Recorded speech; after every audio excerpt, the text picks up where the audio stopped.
This is the Convene podcast. My name is Magdalina Atanassova, digital media editor of Convene. When she was diagnosed with ALS, Brooke turned to social media and humor to bring awareness and research funding to the disease.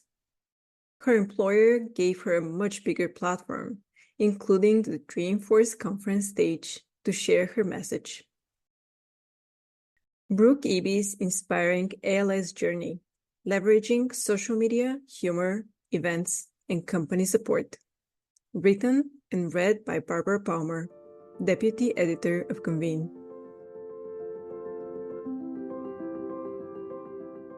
After Brooke Eby was diagnosed in March of 2022 with ALS, a terminal disease for which there currently is no cure, the then 33-year-old spent a few weeks crying, Eby said in an Instagram video, and eating party-sized bags of M&Ms. But a switch flipped after Eby, who was using a walker, hobbled, her words, in as a bridesmaid to her friend's wedding. She panicked, she recalled, at the thought of what everyone was thinking of her. But encouraged by friends, by the end of the evening, she was giving other guests rides on her walker all over the dance floor. It was a huge mental shift, Eby said. I thought that if we can laugh about it here, then maybe I can be comfortable enough to get before more people and share my story about what I'm going through on social media. She wanted to talk to a wide audience about the disease, Eby told Convene, because I don't think enough people know about ALS, especially the fact that it can affect a younger person. That was news to me when I got diagnosed, she said. The nervous system disease, which weakens muscles and has an impact on physical function, isn't as rare as people may think. It affects approximately 1 in 300 people in the United States, and it isn't always genetic, said Eby, who is a partnership principal at Salesforce. No one in my family has it.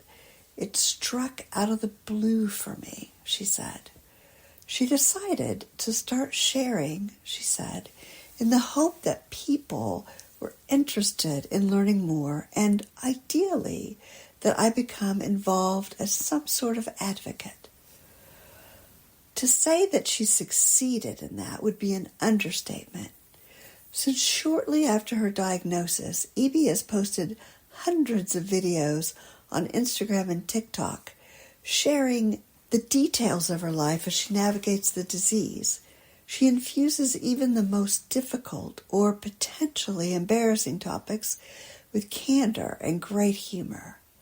She answers questions about relationships, takes viewers behind the scenes on doctor visits and business trips, and interviews her family and friends, sometimes wielding a lighter as a microphone. Eby also talks about ALS while putting on her makeup, a decision that was driven not because she wants to do makeup tutorials, she said, but by the fact that it often is the only time she can find to create content. Eby essentially works 2 jobs, for Salesforce by day and after hours, creating and posting content about her life with ALS. She also educates audiences about ALS in dozens of media and podcast interviews. Eby often is asked, she said, why she's continued to work for Salesforce after her diagnosis.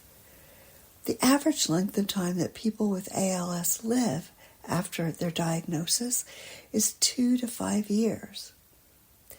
One answer, Eby said, is that while the disease progresses rapidly in some people, there are others, like physicist Stephen Hawking, who lived for decades with the disease.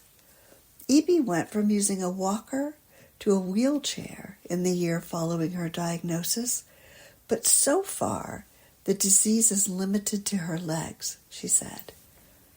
Another answer is that as a remote worker for Salesforce, her job is additive to her life, she told Convene, allowing her not only to continue to lead a normal life, but to greatly increase the visibility and impact of her advocacy for ALS research.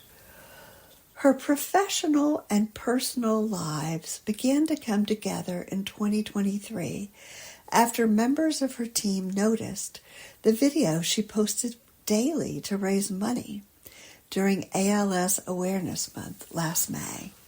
Colleagues came to her saying that they wanted to support her efforts, Eby said.